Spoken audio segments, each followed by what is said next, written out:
8 محرم الحرام 661 ہجری کو کربلا میں امام حسین علیہ السلام اور ان کے اہل بیت علیہ السلام پر ظلم کی شدت مزید بڑھا دی گئی۔ فرات کے پانی پر پہرا سخت کر دیا گیا اور اب کسی کو بھی پانی تک رسائی کی اجازت نہ دی گئی۔ بچے، خواتین اور بیمار افراد پیاس کی شدت سے بے حال ہو گئے۔ حضرت علی اصغر علیہ السلام جیسے شیر خوار بچوں کی حالت انتہائی نازک ہو گئی۔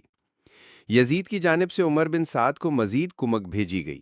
لشکر یزید کی تعداد مسلسل بڑھتی جا رہی تھی تاکہ امام حسین علیہ السلام اور ان کے ساتھیوں پر دباؤ بڑھایا جا سکے اور انہیں ہتھیار ڈالنے پر مجبور کیا جا سکے۔